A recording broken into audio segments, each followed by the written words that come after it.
మళ్ళీ గురువునే పట్టుకోవాలిట. అప్పుడు గురువుగారు ఏమని చెప్తాడు, అసలు గురువుగారి మీద నీకు తిక్క రాకుండా ఇదంతా ఎందుకు చెప్పారంటే, ఏ పాపానికైనా ప్రాయశ్చిత్తం ఉంది, గురుద్రోహానికి మాత్రం ప్రాయశ్చిత్తం లేదు కదా. అసలు గురుద్రోహం ఎందుకు చేస్తావు? తెలియక కొన్ని పిచ్చి పనులు చేయటం వల్ల.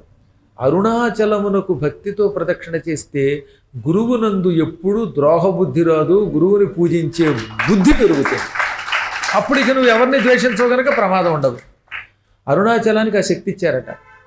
తెలుసో తెలియక ఎప్పుడొకప్పుడు మనం గురుద్రోహం చేస్తూనే ఉంటాం. మళ్ళీ గురువుగారి కాళ్ళు పట్టుకుంటే కానీ ఆ పాపం పోదు. అంత అవసరం లేకుండా అరుణాచలానికి ప్రదక్షిణ చేస్తే గురువు గారిని ఎప్పుడూ ద్వేషించడు, గురుద్రోహం చెయ్యడు. తద్వారా వాడు తరిస్తాడు. ఇంతకంటే అదృష్టం ఉందండి తెలియదు మనకి, మహాభాగ్యం.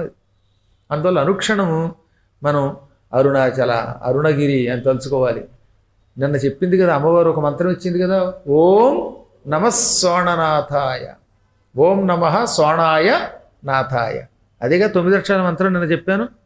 అంత గొప్ప మంత్రం, అంత గొప్ప మంత్రాన్ని అనుష్ఠానం చేసుకుంటూ ఉంటే ఇంట్లో ఉండి కూడా అరుణాచల ప్రదక్షిణ ఫలితం పొందొచ్చు అనమాట. అరుణాచలం వెళ్ళలేము, ప్రదక్షిణ చేయలేము అనుకోండి, అప్పుడు ఓం నమః సోణాయ నాథాయ అనుకుంటే ఇంట్లో కూర్చుని గిరి చుట్టూ ప్రదక్షిణ చేసిన మహాఫలితమును సులభముగా పొందవచ్చు.